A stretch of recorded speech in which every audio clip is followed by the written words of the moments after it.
কবিতার নাম প্রতিবাদীর মৃত্যু, কবি কল্পদেব চক্রবর্তী।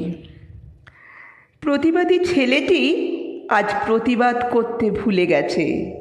কৈশোর যৌবনের সেই ঈগল দৃষ্টি তার আর নেই। বাল্যকালের বীর বিপ্লবীদের বীরত্বের কাহিনী পড়া, সেই বালকের বীর হয়ে ওঠার ইচ্ছেটাই মরে গেছে, সেই মানুষটাই মরে গেছে। কলেজ জীবনে দুর্দম প্রতিবাদী জেহাদ ছিল, ছাত্র সংগঠনের নেতাও সে হয়েছিল।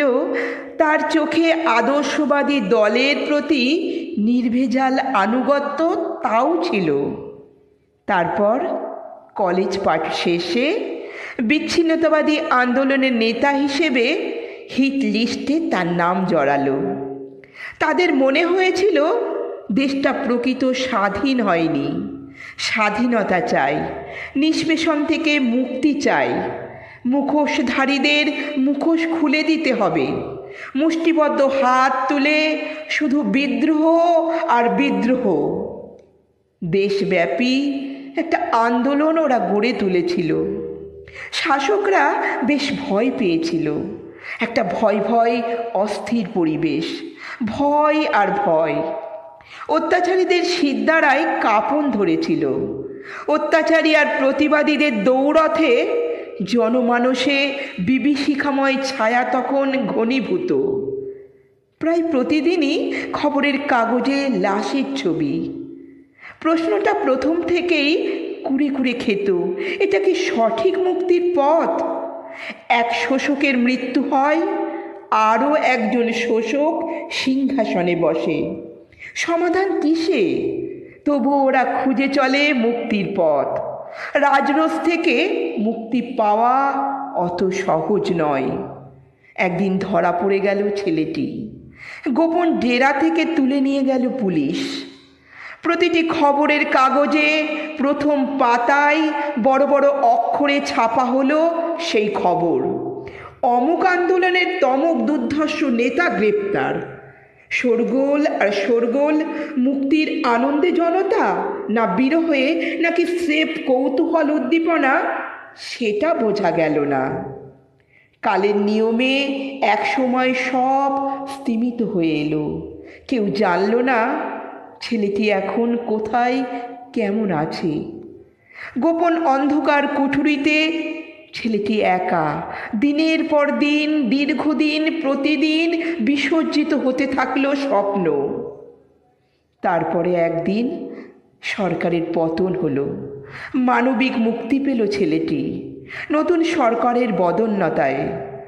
অন্ধকার কুঠুরির বাইরে আলোর পথে পা রাখল। মধ্য গগন সে তখন পার হয়েছে অনেক দিন আগেই।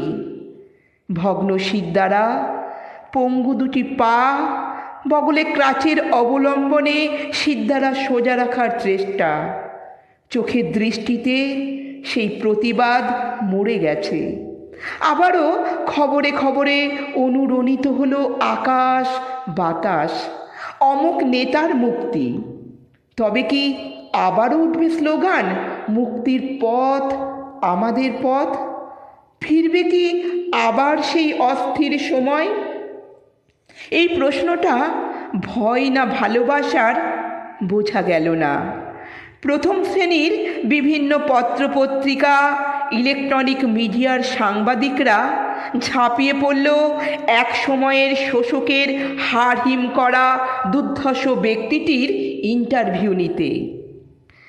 এখন কি মনে হয় আপনাদের মত ও পথ ভুল ছিল? পথ ভুল ছিল না, আমরা ভুল ছিলাম। শোষক ও বিশ্বাসঘাতকদের নিপাত করতে চেয়েছিলাম। আমাদের দলেও বিশ্বাসঘাতক ছিল, তা না হলে আমি ধরা পড়লাম কেন? এখন আপনার পথ সুবিধাবাদী, আদর্শ মরে গেছে। কাকে ভোট দেবেন? যে দল আমার স্বার্থ দেখবে তাকে। এই ভগ্ন শিরদাঁড়া নিয়ে বাঁচতে ইচ্ছে হয়? অপরিসীম ইচ্ছা। কেন? স্বার্থের পথে হেঁটে পিছনের আদর্শের পথটা যত দূরে ফেলে আসা যায় তাই। এক সময় তো খুব মেধাবী ছাত্র ছিলেন, এখন কি ভাবছেন? মেধার ভরাডুবি হয়েছে। প্রতিবন্ধী কোটায় যদি একটি চাকরি পাই, সরকারের কাছে আবেদন করব। মনে হয় নাকি এটা সুইসাইড? শোষকের বেত্রাঘাতে শোষিতের মৃত্যু, এটা চিরন্তন সত্য। আমি সেই সত্যে বলি প্রদত্ত। ছেলেটি, সেই বিপ্লবের স্বপ্ন দেখা ছেলেটি, ক্লাচে ভর দিয়ে উঠে দাঁড়ায় নতমস্তক। এই ছেলেটির চোখে কি একদিন ঈগলের তীক্ষ্ণ দৃষ্টি ছিল? বোঝার উপায় নেই।